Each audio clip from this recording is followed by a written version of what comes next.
Prezadas alunas, prezados alunos, vamos fazer uma interessantíssima questão do Tribunal de Justiça lá do lindo, maravilhoso estado do Sergipe, onde tem Aracaju, a Praia do Atalaia, recomendo que conheçam. O Conselho Tutelar promoveu representação administrativa em face de Isidro, genitor da adolescente FAS.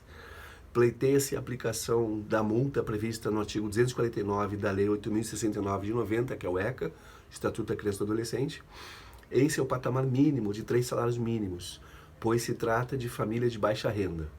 Como causa de pedir, o órgão aduz que o representado se mostrou negligente quanto à frequência escolar da infante, o que se confirmou pelos elementos produzidos nos autos, pois a adolescente teve frequência de apenas 12% durante todo o ano letivo de 2023. No curso do processo, a FAS atingiu a maioridade. Neste caso, é correto afirmar que é uma questão da banca FGV de 2025, gente. A opção letra A. A representação deverá ser julgada improcedente, pois a hipossuficiência e a vulnerabilidade econômica do representado afastam a aplicação da penalidade pecuniária requerida. É natural a pessoa achar que é baixa renda, então não pode ser condenado. Isso está errado, a pessoa pode sim. Letra B.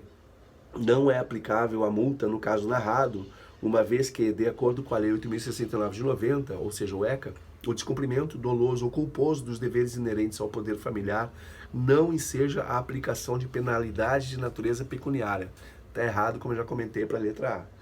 Então, essas são opções parecidas que fazem com que a pessoa que pensa que quem é baixa renda não pode ser multado vá marcar uma opção dessa. Então, letra C, é admissível a aplicação de multa administrativa aos pais por descumprimento de deveres inerentes ao poder familiar em patamar inferior ao mínimo legal. Sim, correto isso. Levando-se em consideração a hipossuficiência financeira ou a vulnerabilidade da família. O órgão que mais dói é o bolso, né, gente? Então, por isso, esse é o gabarito. Letra D, a maioridade alcançada por FAS gerou a perda do poder familiar, razão pela qual não há mais interesse em se impor qualquer penalidade ao genitor, considerada a função pedagógica e punitiva da medida. Está errado. E, por fim, derradeira letra E, é legítima a aplicação de multa administrativa, de modo que a maioridade da infante FAS em nada influencia a solução do caso.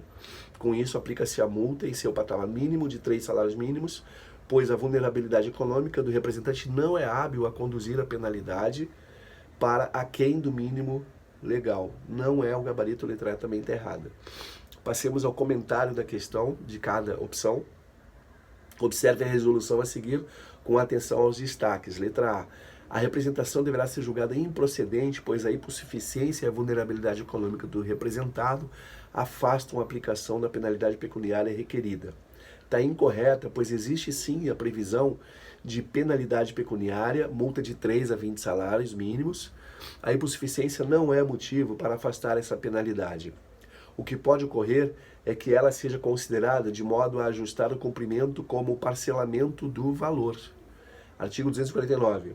Descumprir dolosa ou culposamente os deveres inerentes ao pátrio poder, poder familiar ou decorrente de tutela ou guarda, bem assim determinação da autoridade judiciária ou conselho tutelar.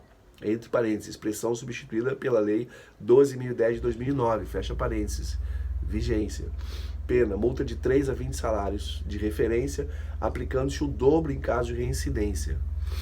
Então, é errado ali conforme foi justificado. Letra B. Não é aplicável a multa no caso narrado, está errado. Uma vez que, de acordo com a Lei 8.069 de 90, o descumprimento doloso ou culposo dos deveres inerentes ao poder familiar não enseja a aplicação de penalidade de natureza pecuniária. Incorreta, pois o mesmo fundamento do artigo 249 do ECA prevê multa por descumprimento doloso ou culposo dos deveres parentais, e a negligência escolar é exemplo disso. Vide o artigo 249, descumprir dolosa ou culposamente os deveres inerentes ao pátrio poder familiar ou decorrente de tutela ou guarda, bem assim determinação da autoridade judiciária ou conselho tutelar. De novo, expressão substituída pela Lei 2010 de 2009. Vigência, pena, multa de 3 a 20 salários de referência, aplicando-se o dobro em caso de reincidência. Eu estou relendo a letra da lei para que vocês entendam que essa repetição de leitura leva à assimilação, à internalização. Letra C. É admissível a aplicação de multa administrativa aos pais por descumprimento de deveres inerentes ao poder familiar em patamar inferior ao mínimo legal, levando-se em consideração a hipossuficiência financeira ou a vulnerabilidade da família. Correta, uma vez que já vimos acima que admite-se sim multa no artigo 249 do ECA. Ademais, deve-se atentar à proporcionalidade nos casos de hipossuficiência econômica. Letra D, a maioridade alcançada por FAS gerou a perda do poder familiar, a razão pela qual não há mais interesse em se impor qualquer penalidade aos genitores. Está errado. Considerada a função pedagógica e punitiva da medida. Incorreta, afinal, a maioridade não elimina o erro, o problema que for legítimo. O processo seguirá válido e responsabilizará o genitor pelos atos que violaram os direitos da criança. E por fim, letra E, é legítima a aplicação de multa administrativa, de modo que a maioridade da infante FAS em nada influencia a solução do caso. Com isso, aplica-se a multa em seu patamar mínimo de 3 salários mínimos, pois, aqui está o erro, a vulnerabilidade econômica do representante não é hábil a conduzir a penalidade para aquém do mínimo legal. Está errado. Está incorreta em razão da parte final do texto. A multa prevista no artigo 249 do ECA pode ser flexibilizada quando sua aplicação rígida comprometer princípios como a proporcionalidade, a razoabilidade e o melhor interesse da criança. O objetivo deve ser sempre a proteção integral, não a punição cega. Assim, o juiz pode ajustá-la conforme as circunstâncias do caso concreto. Então, gabarito letra C. Bons estudos, muita saúde para vocês e família, e quem planta, colhe.